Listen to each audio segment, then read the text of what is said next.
성경 말씀입니다. 고린도전서 6장 19절에서 20절의 말씀을 함께 보시겠습니다. 신약성경 고린도전서입니다. 6장입니다. 6장 19절에서 20절 9절을 보도하겠습니다. 신약성경 269페이지에 있습니다. 고린도전서 6장 19절 20절 말씀을 공독합니다. 너희 몸은 너희가 하나님께로부터 받은 바 너희 가운데 계신 성령의 전인 줄을 알지 못하느냐. 너희는 너희 자신의 것이 아니라 값으로 산 것이 되었으니 그런즉 너희 몸으로 하나님께 영광을 돌리라. 아멘. 오늘 올해는 최고의 무더운 여름이 될 것이다. 예고되어져 있죠. 벌써부터 장마가 시작되고 있습니다. 그리고 코로나19가 다시 유행 조짐을 보이고 있고 올 가을에는 세계적인 현상, 팬데믹 현상이 될 것이다. 예측하는 부분도 많은 것 같습니다. 오늘 찬양대에 찬양한 것처럼 성경에 이런 말씀이 있죠. 하나님께서 우리를 눈동자같이 지키시리다. 생명 싸개같이 보호하시리다. 그렇게 말씀하고 계신데 여러분에게 이 은혜가 이 위험한 세계 가운데 있기를 원하고 코로나19는 단순한 사건이 아니고 엄청난 역사의 변화를 이미 가져왔고 또 가져올 것이고 마지막 말세지만 주님의 재림을 향하여 급속한 속도로 달려갈 것을 예고하고 있습니다. 그런 가운데 여러분들을 지키시는 하나님의 은혜가 여러분에게 넘쳐나기를 주님의 이름으로 축복합니다. 오늘 말씀을 통하여서 거룩한 성전교회라고 하는 제목으로 하나님의 말씀을 선포하기를 원합니다. 사랑하는 성도 여러분, 여러분 자신을 향하여 이런 질문을 때때로 할 필요가 있죠. 여러분 누구십니까? 나는 누구인가? 라는 질문을 때때로 던져야 합니다. 성경은 우리를 향하여서 하나님의 성전이다 이렇게 말씀하고 있죠. 이것이 얼마나 엄청난 가치를 가지고 있을까 생각을 하셔야 될 것으로 보여집니다. 어디에 그런 말씀이 있는가 하면 고린도전서 3장 16절에 반문하고 있죠. 너희가 하나님의 성전인 것과 하나님의 성전이라면 하나님의 성령, 하나님의 신이 너희 안에 거하시는 줄을 알지 못하느냐라고 말씀하고 있습니다. 여러분 믿는 자에게 성령 하나님께서 그 속에 임하시고 세상 끝날까지 떠나지 않고 함께 하겠다라고 약속하고 있습니다. 여러분 우리가 이제 기억해야 될 것이 이제 꿀을 담는 병이 더 가치가 있으니까 그 안에 담긴 꿀이 그 병의 성격을 결정하는 것입니까? 여러분의 가치가 얼마나 될까라는 생각을 이제 좀 해보셔야 되는데 하나님께서 우리 안에 우리를 얻기 위해서 우리 안에 행하신 역사들을 우리가 기억하셔야 되죠. 여러 차례 말씀을 드리고 있지만은 제 은사기로 가는 에스겔 36장 16절 27절의 말씀을 보시면요, 우리 속에는 이미 불신자가 가지고 있지 않는 엄청난 영이 존재하고 있다 이렇게 말씀하시고 있고요. 세상의 친구들은 죄악에 지배되고 있지만은 그 죄악으로 지배됨으로 돌같이 딱딱하게 굳어져 있지만은 우리 하나님의 말씀을 순종할 수 있는 새롭고 부드러운 마음을 하나님께서 우리에게 주셨습니다. 그리고 결정적으로 우리 안에는 하나님의 영인 성령께서 우리 안에 내주하시고 계신다 이렇게 말씀하시고 있습니다. 오늘 말씀에 읽은 대로 성령께서 우리의 몸 안에 존재하고 계신다 이렇게 말씀하고 있는 것이죠. 그래서 여러분은 얼마나 큰 가치가 있을까요? 우리가 이제 성도님, 노년의 성도님들을 만나보면 이런 이제 이야기를 종종 하죠. 내 같은 자가 뭐 이렇게 이야기하시는 경우를 볼 수 있는데 그런 가치로 우리를 바라보는 것이 아니고 우리 속에 있는 이 엄청난 역사, 우리를 얻기 위해서 치러진 값으로 우리를 생각해 보면요, 우리가 얼마나 놀라운 가치가 있는가. 우주보다 더 비싼 주님의 생명으로 우리를 구원하셨다라는 이 사실, 값으로 사셨다라는 이 사실. 그래서 우리 자신을 향하여서 사람들에게 이렇게 이야기해 주어야 됩니다. 나는 내 가치가 얼마일는지 측정할 수 없는 엄청난 사람이다 라고 하는 이 자신감을 가지고 세상을 살아가야 된다라고 하는 것이죠. 그런 의미에서 그렇게 자신에 대해서 이런 긍정적인 자존감을 가지고 당당하게 사시는, 우리가 뭐 돈이 없고 우리가 못 배우고 이런 것들은 전혀 우리의 가치를 매기는 것들이 아니죠. 우리 안에 누가 있느냐? 성령 하나님께서 계시고 우리를 위하여 치러진 값요. 여러분, 우리 자녀가 소중한 것은 자녀를 위해서, 얻기 위해서 치러진 대가가 너무 크기 때문이죠. 여러분, 우리가 그것을 얻기 위해서 얼마나 값이 지불되어져 있느냐에 따라서 우리의 가치가, 그 가치, 물건의 가치도 마찬가지로 소중하냐를 결정하는 것이죠. 그래서 우리는 이 우주를 다 주고도 이제 얻을 수 없는 주님의 생명으로 갖추고 산 엄청난 존재들인데, 그 안에 성령께서 거하신다는 것이죠. 우리 안에 성령께서 거하는 존재이다. 우리가 병을 바라보면서요, 그 안에 꿀이 담겨있는 꿀병을 바라보면서 야, 이 꿀병이야 라고 하는 것처럼 우리를 바라보면서 우리 안에 성령께서 계시기 때문에 야, 우리는 성령의 전이야 라고 하는 이 의식을 가지고 우리의 인생을 살아가야 하겠습니다. 우리 안에 성령께서 계시면 우리의 어떤 이 역사가 일어납니까? 고린도서 2장 12절의 말씀을 보시면요,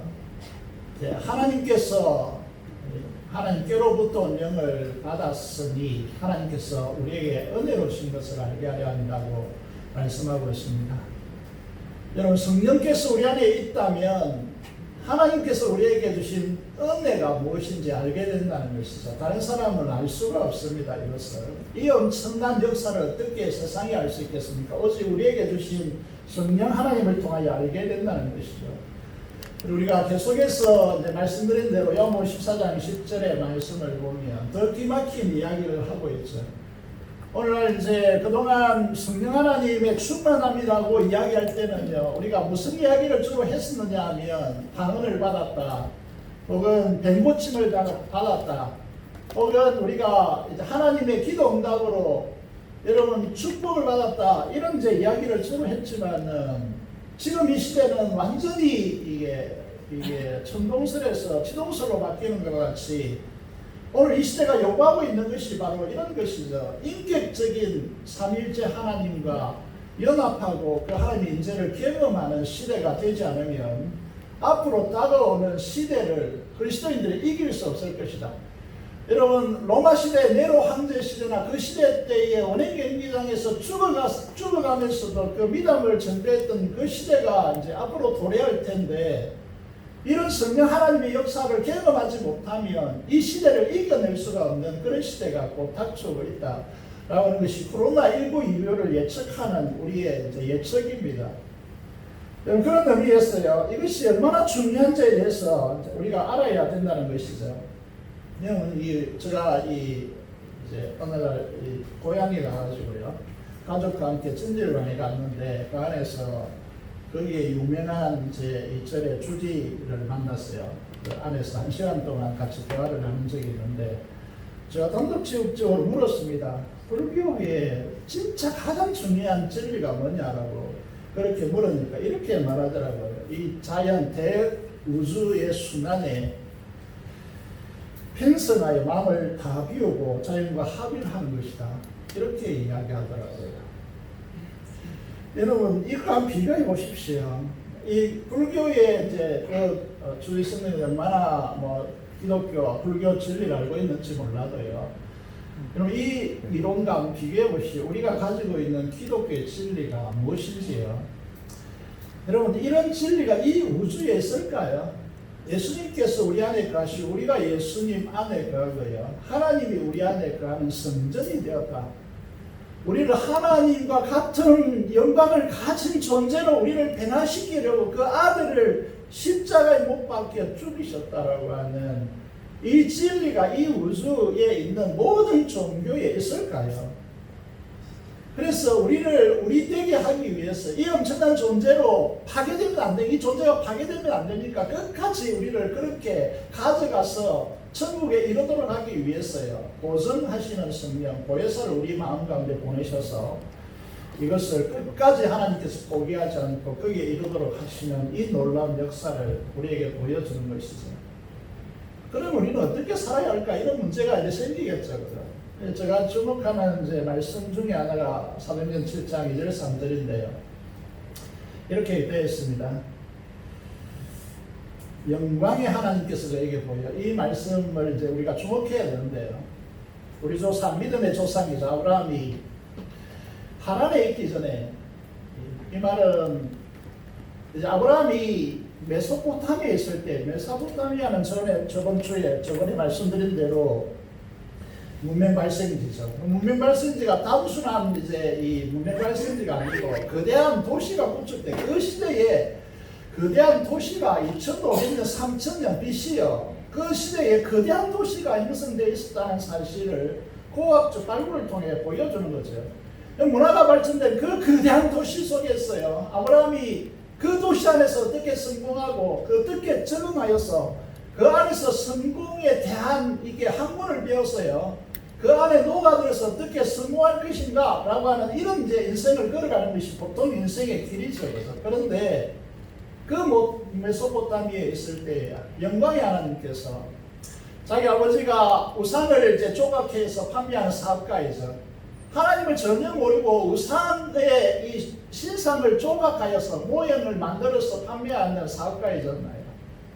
그런데 그 아들인 아브라함에게 하나님께서 임하셨습니다. 영광의 하나님께서 그에게 보이셨다는 거죠. 보인다는 말은 보통 사건이 아니고 신이 그의 눈에 보인다. 여러분 신을 여러분 눈에 보신 적이 있습니까? 우리 성도 중에서도 귀신이 눈에 보여서 십자가 좀 집에 와서 걸어달라 이렇게 하시는 분이 계셔가지고요. 여러분 귀신이 보이십니까? 여러분 눈에? 실제하지만 잘 보이지 않잖아요. 보통 사람들 눈에. 하나님께서 보인다는 것은요. 어떻게 해석하는가 하면 성령 충만해야 이게 가능하다는 거죠. 하나님께서 그에게 보였습니다.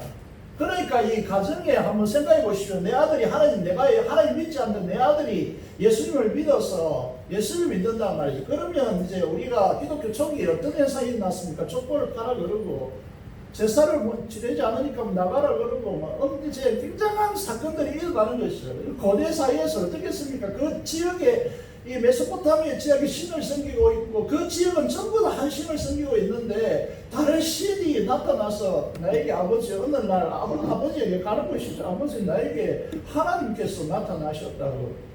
그러니까 이 아버지가 이제 지혜로운 사람인 것 같아요. 그래서 이 지역의 이 공동체 속에 우리가 못 살 친척으로 구성된 고대사회 속에 이 지역에서 못 살겠다 그렇게 되는 거예요. 그래서 데라는 어떻게 판단합니까? 메소포타미아 지역을 떠났어요. 자기의 문화 속 경계선에서 갈 수 있는 끝 지점에 갑니다. 그게 어디입니까? 하란입니다. 안 갈 수 없고요. 그렇다고 이 지역에서 미지의 세상으로 갈 수 없는 겁니다. 왜냐하면 인간이라는 것은 대동소이하죠. 여러분이 갖고 있는 이 문화와 여러분이 가지고 있는 삶의 습관을 뛰어넘어서 그것을 초월할 수 있는 사람은 거의 없습니다. 그런데 아브라함이요, 성령 충만한 가운데 하나님의 영광의 임재를 경험하니까 어떤 역사가 일어납니까? 자기의 환경을 초월해서 하란을 떠나는 겁니다. 하란을 떠나서 오직 딱 하나 말씀, 그 말씀 하나 붙들고 하는 것입니다. 그래서 창세기 7장 4절에 계속해서 강조하셨어요. 최근에 아브라함이 여호와의 말씀을 따라갔으면 오늘 한국 교회가 출근하고 안 되는 부분이 이 부분이죠. 하나님의 말씀을 따라서 자기의 환경과 상황을 초월해서 하나님의 말씀에 순종하는 역사가 우리에게 일어나지 않잖아요. 이런 상황 속에서요, 성령 충만함이 무엇을 의미하는가를 우리가 봐야 되는 것입니다. 그래서 오늘 이 모든 것은 인간의 힘으로 안 되는 것이죠. 노력함으로써, 노력한다는 것은 자기의 환경의 바운더리 안에서 하겠다는 것이기 때문에요, 우리는 말을 바꿔야 됩니다.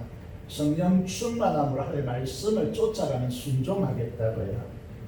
성령 하나님의 역사 없이는 안 되기 때문에 하나님께서 우리에게 성령을 보내주셔서 성령 충만하라고 하시는 것이죠. 성령 충만은 무엇일까요? 성령 충만은요, 이사야 6장 3절을 잘 아시죠? 그죠? 거룩하신 만군의 여호와의 충만한 임재를 경험하고 그 하나님의 영광을 보게 되는 현상을 가리켜서 성령 충만함이라고 정의합니다. 오순절 여의도 순복음교회를 중심으로 하는 지나간 50년간의 세월 속에 성령 충만함은 어떻게 해석했느냐 하면 토착과요. 우리 한국의 정서 속에 녹아있는 기복신앙, 사마니즘적인 기복신앙과 맞물렸어요. 예수 믿으면 축복받는다. 그렇게 이제 이게 하나님을 자기 성공의 수단으로 바꿔낸 것이죠. 그래서 이 한국 성서 속에 이제 동양인의 정서 속에 잘 녹아 들어간 것입니다. 그리고 이 방언이라는 것을 성경 세례의 가장 중요한 표식으로 여겼습니다. 방언해 보신 적이 있습니까? 방언하면 참 많은 유익이 있습니다. 그리고요, 뱀고치, 이것을 치유를요, 신유의 은사, 귀신을 축출하는 것, 이건 밖으로 나타나는 뚜렷한 현상이니까요. 이것으로 사람들이 모여들었고요. 그런데 문제가 무엇입니까? 문제가 이제 하나 이렇게 한국 교회를 휩쓸었는데 그것이 말씀에 순종하지 않는 것이죠. 삶이 변화되지 않는 겁니다. 이게 사마니즘적인 기복신앙의 이제 가장 중요한 것이다. 이렇게 말씀을 드릴 수 있겠죠. 그래서 이제 이 성령 충만함은 이제 제가 이 급격한 이 시대의 변화를 요구하고 있다. 이렇게 말씀을 드리고 있는 것이죠. 오늘 말씀을 보시면요.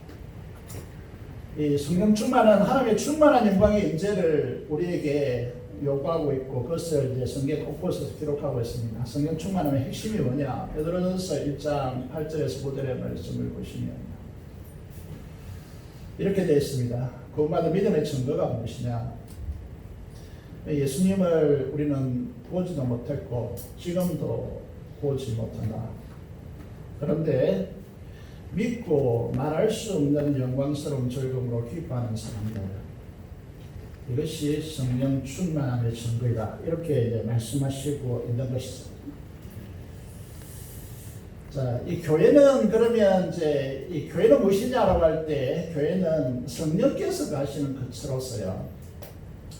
주님과 한 몸으로 연합되어서 하나님의 인재의 영광의 충만함이 드러나는 거룩한 공동체가 교회라고 하는 것입니다. 그래서 교회는 오직 하나님의 말씀에 순종함으로 하나님의 뜻을 이루는 주님의 몸이다. 이렇게 정의합니다. 자, 이 세 가지를 잘 보셔야 될 것 같은데요. 여러분, 그래서 교회를 삼위일체적 교회이다. 이렇게 말씀을 드립니다. 지난 금요일에요. 우리의 믿음의 정도와 우리가 가지는 신앙의 정서를 따라서 우리가 교회를 만들자, 우리 교회를 이루자 이렇게 해서 교회가 이루어지는 것이 아닙니다. 교회는 하나님께서 부르시고 하나님께서 만드신 것이 교회입니다. 교회는 성령 충만해야 됩니다.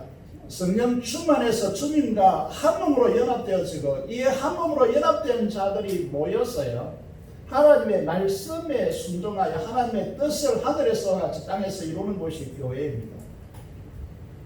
이것이 이제 교회의 가장 중요한 정의라고 하는 것이죠. 이런 삼위일체 하나님께서 이루시는 교회를 이해하지 못한 고린도 교회는 많은 문제를 노출했죠. 지난 시간에는 지식을 통해서 자기의 선호도를 따라서 바울파다, 아볼로파다, 베드로파다 이래서 교회를 분리시킨 그 역사에 대해서 말씀을 드렸습니다. 세상의 응변인 수사학은요, 교만을 통해서요, 교회 안에 분파와 분리를 형성한 것이죠. 그런데 십자가는요, 하나님의 공의와 사랑을 하나로 묶어내는 놀라운 평화를 가져오는 것이 십자가입니다. 그래서 이 시대의 실력이 어떻게 부과되어야 되느냐, 지난주에 말씀드렸죠. 언면이 중요한 것이 아니라 우리 교회를 통하여, 우리가 말씀하는 이 현장을 통하여, 우리가 목장교회를 통하여, 전도하는 현장을 통하여서 주님의 십자가로 인해서 진실로 거듭나고 구원받는 성도들이 있는가?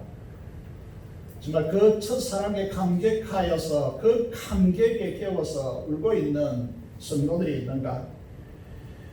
거듭남을 경험하고 그 거듭남 속에서 하나님의 그 영광의 임재를 경험하고요, 목 놓아오는 그런 성도들이 실존적으로 있는가? 이렇게 말씀하고 있는 것이죠. 그래서 우리의 잣대는 무엇입니까? 말씀입니다. 말씀이 가라면 가고 말씀이 서라면 서는 것이죠. 그런데 말씀이 서라 하는데도 이기적 욕심을 가지고 계속해서 죄의 강성을 가지고 끌고 나가는 것이죠.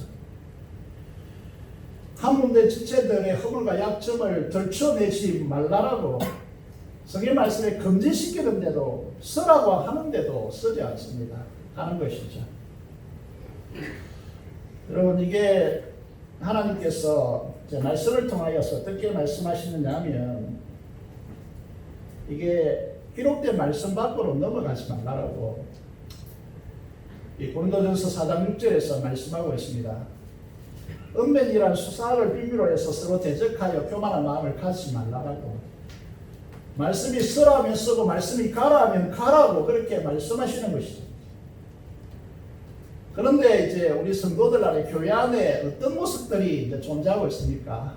잠언 11장 13절의 말씀을 보시면요, 두루다니며 한담하지 말라라고, 남의 비밀을 거기에서 누설하지 말라라고 하십니다. 마음이 신실한 자는 그런 것을 숨기느니라고 말씀하시는데, 오늘 한국 교회 토양은 어떻습니까? 그렇게 하지 않죠. 숨기지 않죠. 돌아다니면서 그 남의 비밀을 누설합니다. 공동체의 가장 중요한 특징이 무엇입니까? 우리가 목장 공동체로 모여서 그 안에 나누어진 것은 그 밖으로 꺼내지 말라라고 하는 것이 가장 중요한 핵심적 가치이죠. 그런데 지난주에 모인 것이 다음 주가 오기 전에 온 교회에 퍼져 있다면 그거는 사랑의 공동체가 아닙니다. 베드로전서 4장 7절 8절에 보면요, 만물의 마지막이 가까이 왔으니 그러므로 너희는 정신을 차리고 근신하여 기도하라. 무엇보다도 뜨겁게 사랑할지니 사랑은 뭐라고 했습니까? 허다한 죄를 덮느니라고. 여러분, 우리 교회 공동체에서 뜨겁게 사랑할까요? 우리 안에 있는 허다한 죄가 우리 교회 공동체 안에서 용서되어지고 십자가의 은혜로 덮여지고 있습니까? 아니면 그것이 더욱더 퍼날라지고 있습니까? 여러분, 아이러니하게도 교회가요, 세상보다 더 못한 집단이 되어져 버린 것이죠. 이런 측면에서 보면 뭐라고 하십니까? 사랑하는 여러분, 우리 허물투성이죠. 그죠? 그런데 사랑은 허다한 죄를 덮는이라고 했는데, 여러분은 어떻습니까? 허다한 죄를 덮고 있습니까? 여러분, 사도 바울이요, 그 중간에 이렇게 말하고 있습니다. 고린도전서 4장 9절 이하에 보면요, 하나님께서 쓰시는 참된 일꾼의 모습을 이제 적고 있는데요, 이렇게 적고 있죠. 주위로 작정된 자 같이 끄트머리에 두고 구경거리가 되고, 그리스도 때문에 얼썩게 보이고 약하고 비천했다. 복음 때문에 줄이고 목마르고 헐벗고 매맞으며 정처가 없고 수가 여친이 손으로 일을 하며 모욕을 당한 저 축복하고 박해를 받은 저 참고 비방을 받은 저 반박하느라 보복하지 않고 근면하는 사람이라고 하나님께서 쓰시는 사람, 하나님의 사람들을 이렇게 적고 있는 것이죠. 그런데 오늘 교회는 어떻습니까? 매맞으면 어떻게 할까요? 모욕을 당하면 어떻게 합니까? 여러분, 이런 이제 모습들을 보면서 우리 자신들을 이제 돌아보셔야죠. 그렇죠? 우리는 지금까지 한국교회가 배운 것은 잘 되고요. 내가 잘 되고, 내가 발언하고, 내가 뱀고침하고 뱀고침을 주고, 막 이런 것이 하나님의 축복이라고 생각하는데요. 사도 바울은 그렇게 하지 않죠. 그죠? 주기로 작전된 자같이 끄트머리에 두고 구경거리가 되었다. 이렇게 말씀하고, 이거의 결론은 이렇게 말하고 있습니다. 우리의 자랑은 성공과 잘남이 아닙니다.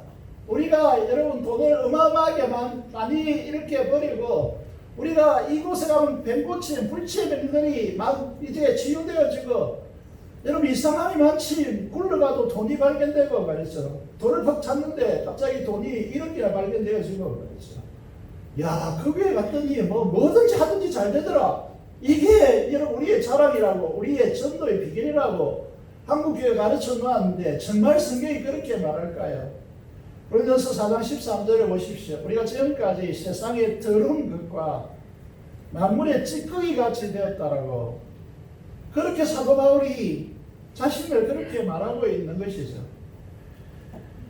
여러분, 이런 이제 상황을 통해서 볼 때요, 왜 이렇게 말해가고 있는가라고 하는 것이죠. 이렇게 말해가고 있는 이유가 무엇입니까? 그것은 우리가 성령 하나님의 전이기 때문입니다. 성령 하나님의 전임이 하나님의 임재의 충만함으로 주님과 연합되었기 때문입니다. 그래서 우리에게 이런 내용이 무엇입니까? 여러분, 이런 내용이 세상과 제국주의가 세상이 요구하는 그런 만몬주의로 그렇다면 이렇게 갈 필요가 없겠죠. 뭐 때문에 그렇습니까? 성령 충만함의 결론은 말씀대로 걷기 때문에 세상 사람들이 이렇게 하찮게 보고 세상에 아무것도 아닌 것처럼 끄트머리에 둔 자같이 그렇게 취급당하고 그렇게 하는 것이지 않겠습니까? 그래서 우리는 성령 충만하면 어떻게 나타난다는 거죠? 세상이 우리를 어떻게 보든지 상관없이 그 말씀대로 걸으라고 그렇게 말씀하고 있는 것이죠. 여러분, 우리가 이제 이 성전은 거룩해야 된다고 말씀하고 있습니다. 거룩해야 된다. 성전은 거룩하지 너희도 거룩하라고. 베드로전서 1장 16절의 말씀은 레위기를 인용하여서 이렇게 말씀하고 있습니다. 하나님께서, 주님께서 내가 거룩하니 너희도 거룩할지어다라고 말씀하고 있습니다. 여러분, 우리에게 요구되고 있는 최고의 기준은 이 거룩입니다. 거룩. 여러분, 오늘 우리가 이제 보통 이야기하는 모습들을 보면요, 기독교인에 요구되어지는 도덕적 가치가 무엇이냐면 제발 좀 양심이 있어라, 이렇게 이야기합니다. 양심이 있어라. 야, 네가 교회 다닌다면서 양심이 좀 있어야지, 이런 말을 종종 듣죠. 여러분, 도덕을 넘어서 양심이 최고의 가치인 것으로 그렇게 생각을 하겠지만요, 우리 성도들에게 요구되어지고 있는 것은 그 양심의 차원이 아니고 거룩의 차원을 요구하고 있습니다. 거룩이라는 것은 분리된다는 뜻이고요. 이 하나님의 성품이 거룩이기 때문에 하나님이 거하시는 곳, 우리를 성전으로 삼았다 그랬죠. 하나님께서 우리 속에 계시기 때문에 우리에게 요구되어지는 것은 거룩을 요구하고 있습니다.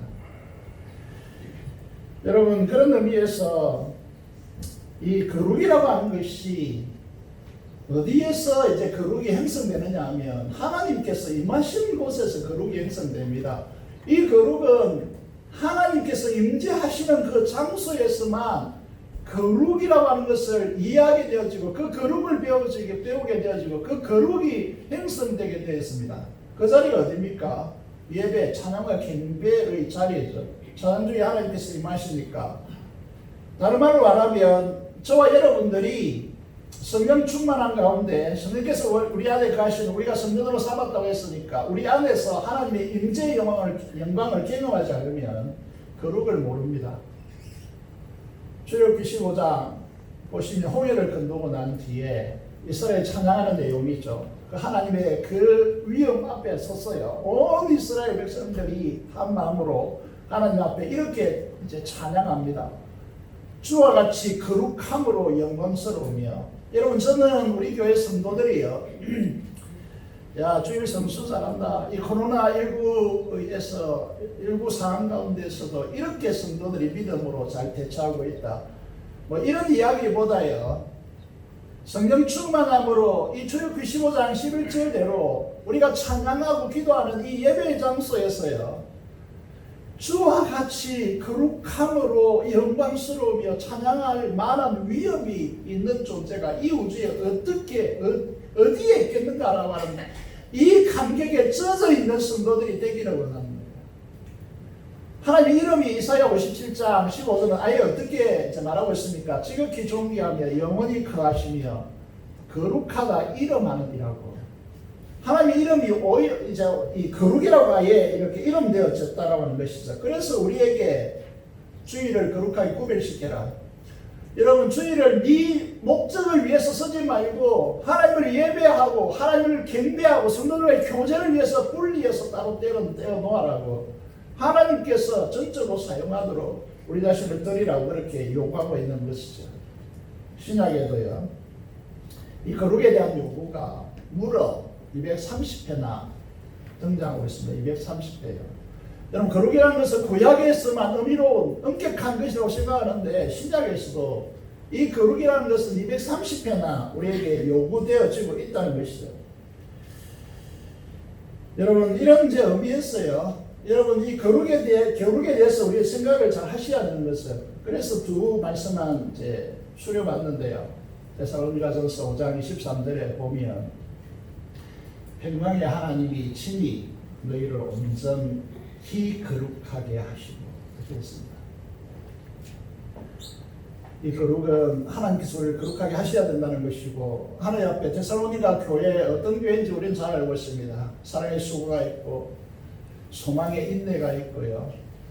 여러분, 믿음의 증거가 있는 엄청난 교회였죠. 그 교회를 향하여 사도 바울이 무엇을 위해서 기도합니까? 평강이라는 것도 엄청난 단어이고요. 평강이 그 하나님께서 친히 너희를 온전히 거룩하게 하시기를 간구한다, 기도한다, 그렇게 말하고 있습니다. 히브리서 12장 14절은 더 중요한데, 오늘 우리가 이 시대를 살아가고 있는 주를 본다라고 하는 개념이 오늘 이 시대에서 너무나 상실되어 있기 때문에요. 왜 상실되는가를 보셔야 되는데, 여기에 평화여, 평강여, 모든 사람과 뜻으로 평강하라, 평하라 이렇게 말하고 있고요.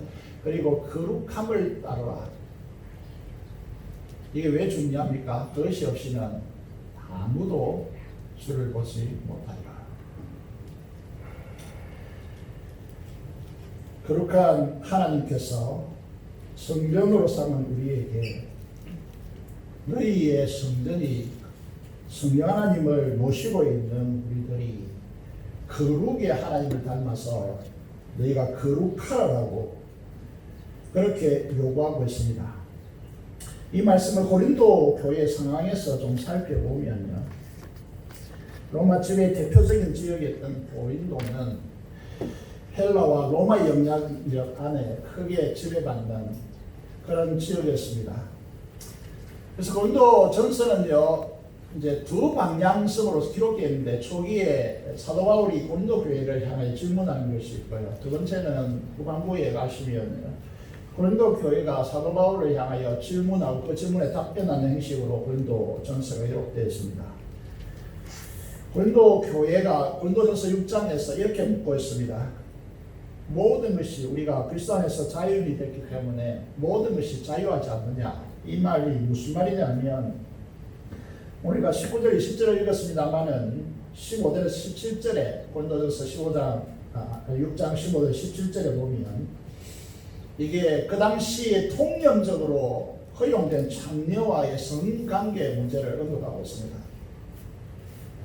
이 문제가 이제 어떤 문제냐면, 로마 시대였어요. 로마가 이제 세계를 전차로 정복해 나갔죠. 거기에서 많은 노예들이 형성되고 있고 생겨나고 있고, 그래서 이 로마 시민이 3분의 1이라면 3분의 1은 노예였다. 이게 당시에 로마 사회를 통계된 사회 통계입니다. 또 남성 위주의 사회이기 때문에요, 여자아이로 태어나면 버리는 것이 법적으로 허용되었습니다. 레위기에 보면 아이를 유기하는 것은 죽일 죄이다 이렇게 규정하지만요, 로마 사회는요, 이 여자유아, 그러니까 여자아이를 버리는 것이 허용되어서 법적으로요. 그럼 버림받은 이 아이들은 어떻게 되겠습니까? 죽든지요, 방치돼서 죽든지요, 노예로 길러지든지, 노예로 길러져서 이 남성 위주 사회에서요, 성착취의 대상, 창녀들이 되었습니다. 그리고 소아들이 버려졌기 때문에 성학대의 도구가 될 것이죠. 이런 세상 속에서요, 이런 사회 속에서 이 양심이라는 것은요, 그 시대와 그 환경, 그 법 규정 이런 부분에 따라서 달라질 수밖에 없습니다. 여러분 양심에 호소한다 이거는 여러분 시대마다 사람마다 다 다르기 때문에 절대적인 가치를 부여하지 않습니다. 근데 이런 세상 속에서요, 1세기 속에서 이 기독교가 요구하는 것이 너희는 하나님의 성전이다. 그리고 이 성전됨의 성령 충만함이 가져오는 것은 주와 연합되어서 한몸되는 것이다. 그렇기 때문에 성경의 창세기에서 주어진 이 말씀대로 교회의 이 시대의 문화를 잘 보시면요, 교회의 지도자, 다시 말해서 장로, 집사가 되려거든 한 아내의 남편이 되라라고 하는 요구를 한 것입니다. 이 시대의 기독교가요, 왜 엄청난 박해 속에서도 그렇게 급속하게 퍼져나가는가의 이유를 발견할 수 있는데, 그 이유는 무엇입니까? 사무리가 노예이고요. 이게 고린도전서의 놀라운 이제 사도 바울의 고린도 교회를 향한 요구는 말이죠. 남성 위주의 사회 속에서 남편이 아내를 주도할 수 없고 아내가 남편을 주도할 수 없다라고 말씀하고 있습니다. 남녀 평등을 외친 것입니다. 이런 그 당시 세상에서 보면요, 이것은 하나님의 창조의 원리, 이 남녀의 결혼 원리, 이걸 이제 가지고 고린도 교회를 향하였는데요, 하나님 편지를 쓰고 있는데요, 이것은요 그 사회 문화에서 보면 혁명입니다. 총칼을 가지고 세상을 뒤집는 혁명이 아니라 하나님의 말씀을 가지고 세상을 뒤집는 혁명이었다는 것을. 그래서요, 단시간 내에 AD 주 313년까지요, 이렇게 기독교가 전 세계적으로 급속도로 퍼진 이유를 우리 어디에서 찾을 것인가? 그것도 여러분 예수 그리스도면 누명을 이제 덮고 씌워서 원행님 미단에 끌고 죽이고 카타콤에 숨을 수밖에 없고, 그런 상황 속에서도 어떻게 소리 소문 없이요, 그 내면에서 사람들을 매료시켰고 그 사람들을 여러분 변화시키는 엄청난 역사를 가져왔느냐 하면 바로 이런 요소 때문이라는 것이죠. 여러분 이것이 기독교가 그 당시에 사회 문화를 변혁시키고 그 땅을 하나님의 통치의 땅으로 변화시키는 핵심이 되었다라고 이 기독교 연구가들은 이렇게 진술하고 있습니다. 그런 의미에서요, 오늘 이 초대교회에 너희가 양심을 따라 살아라라고 했으면 기독교는 이렇게까지 급속도로 퍼지지 못했을 것입니다. 사람들의 마음을 장악하지 못했을 것입니다. 우리의 기준이 성령 하나님께서 거하시는 성전이고 하나님의 성품이 거룩을 닮아서 너희가 거룩하라고 요구했기 때문에 그 사회 문화를 초월해서 하나님의 말씀에 순종하게 되어졌고, 그래서 그 시대를 완전히 새롭게 변화시키는 역동적인 힘이 되었던 것입니다. 여러분 목숨을 빼앗아가는 그 상황 속에서도 사람들이 그렇게 예수 그리스도를 찾고 예수 그리스도를 믿고 죽음을 불사할 수 있었던 가장 중요한 동력은 바로 거룩함의 요구에 있었다는 사실을 우리에게 보여주고 있습니다. 그래서 고린도전서에 있는 사람들마다 교회에 이렇게 골치 아픈 요소들이 많은데, 여러분 별로 읽고 싶지 않은 책이 되었습니다만, 그러나 이 내면을 들여다보면 엄청난 역동력이 이미 작동하고 있는 것이죠. 여러분 그럼 도대체 이 거룩이라는 게 뭘까? 이렇게 생각해 보셔야죠. 그죠? 거룩은 완전 그 이상의 것이라고 어느 책에서 이렇게 정의를 했더라고요. 무슨 말일까요? 여러분 완전이라는 것은 우리 인간이 도달할 수 있는 최고의 경지를 말합니다. 그런데 그 이상의 것이라고 하는 것은 우리의 노력의 힘으로 갈 수 있는 것이 아니다는 것이죠. 이 사실을 분명히 아셔야 되는데, 여러분 우리는 하나님께서 주셔야, 하나님께서 내 안에 들어오셔야, 그리고 성령의 역사로 주님과 연합되어야 주님의 성품이 내 성품이 되어지고 비로소 그 거룩을 우리의 삶을 통해 뿜어낼 수 있다는 사실이죠. 그래서 우리는 이렇게 그분이 이렇게 정의한 것이죠. 그죠? 거룩은 완전 그 이상의 것이라고. 인간적인 힘으로 여러분 이게 양심도 호소하고요. 도덕적인 가치를 이제 이야기하고 그런 가치가 아니라는 것을 그런 의미에서 거룩이 우리에게 필요하다라고 그렇게 외치는 것입니다. 여러분 이게 안 돼 있기 때문에 교회에서는 거룩한 척 하는데요. 세상에 가면 완전히 이원론적 분리가 일어나는 것이죠. 그래서 거룩을 이렇게 어떤 분이 말했더라고요. 예배와 이 삶을 조화시키는 능력이라고. 이게 있어야 우리의 지금 예배의 현장에 이 하나님의 임재 속에서 우리의 마음이 정말 감격으로 물들어서 하나님을 전적으로 향하는 이 모습처럼 세상에 나가서도 거짓말치지 않고 사기치지 않고요.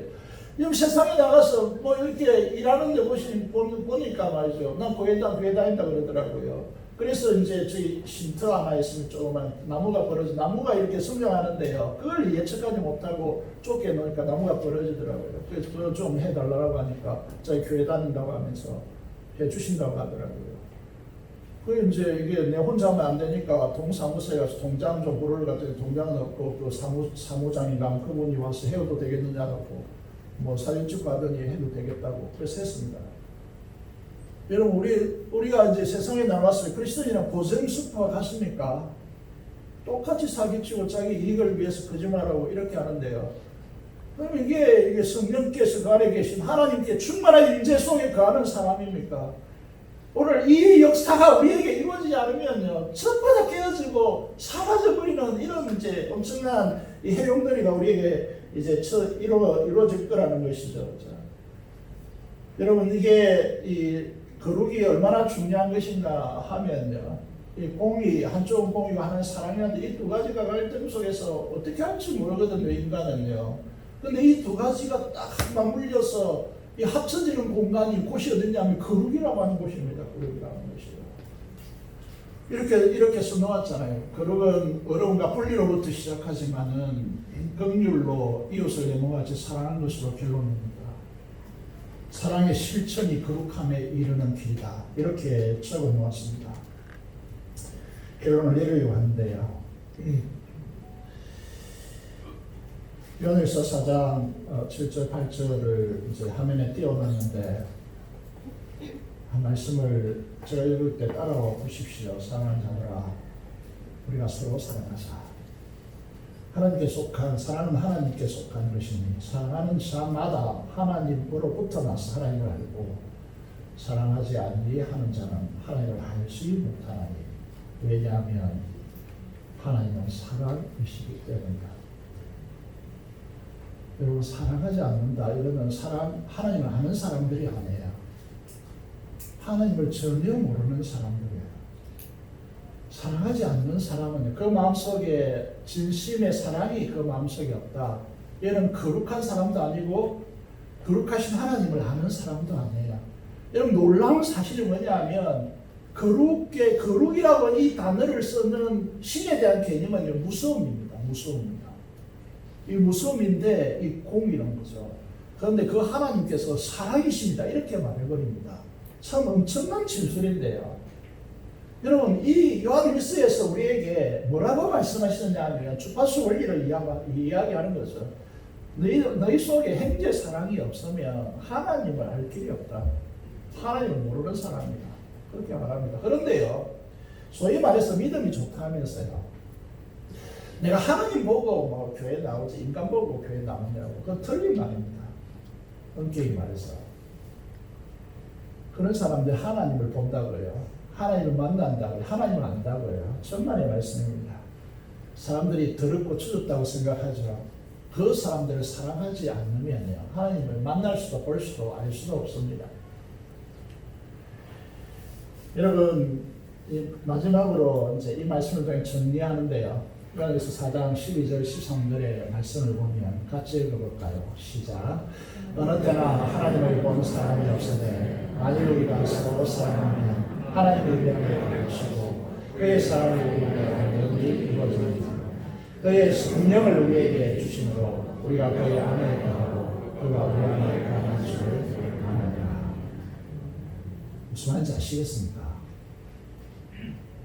우리가 서로 사랑하면 여러분 안에, 우리 안에, 이 공동체 안에 하나님이 우리 안에 가시고 그분의 사랑이 우리 안에 온전히 이루어진다. 이것은 그의 성령을 우리에게 주셨기 때문에 우리가 그의 안에 가고 그가 우리 안에 가신 줄 우리가 안다. 이렇게 말씀하고 있습니다. 좀 이해하면요, 거룩의 성전들입니다. 성전들이다. 그렇기 때문에 이 거룩의 성전은 아버지를 닮았어요. 하나님의 사랑이시다. 이렇게 말씀하죠. 그런 의미에서 우리가 서로 사랑하는 거룩이라고 하는 이 우리의 기독교 윤리 가치를 제대로 우리에게 설정하고요. 거룩입니다. 양심이 아니고, 양심도 아니고 도덕적인 규율도 규범도 아닙니다. 우리의 가치는 우리 안에 성령께서 계시고요. 그 성령께서 우리에게 요구하는 것은 최고의 계명이 형제를 사랑하라고 하는 것입니다. 형제를 사랑하면 그 우리 안에 가시는 하나님을 알게 된다. 성령으로 우리에게 부어주신 성령으로 알게 되어지고요. 이 속에 하나님의 충만함을 경험하고요. 이 속에 역동적인 엄청난 역사가 우리 안에서 헤어질 겁니다. 우리 중에서 아무도 하나님을 저 모르는데요. 하나님을 경험하지 못했는데요. 하나님이 누구신지 모르겠는데요. 하나님 뜻이 무엇인지 모르는데요.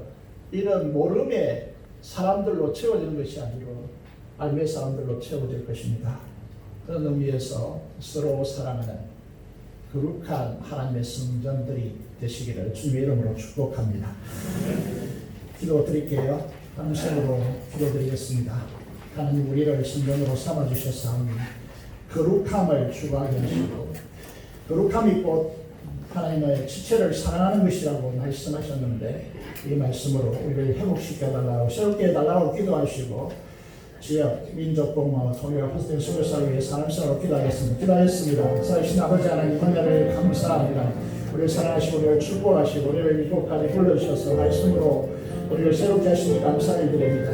우리를 거룩한 하나님의 성전을 삼아주셔서 우리를 새롭게 하여 주시고 우리가 서로 사랑함으로 성령 하나님 안에서 우리가 하나님 안에 그 하나님의 충만한 임재의 영광 가운데 주님과 연합하여 주님의 뜻을 이루는 하나님의 백성들이 되어줄 수 있도록 도와주시고 주만한 허물을 감추고 아버지의 선물을 덮어주며 사랑을 보내는 하나님 교회 공동체가 되게 하여 주옵소서. 우리 주 예수 그리스도 이름으로 기도드리옵나이다. 아멘.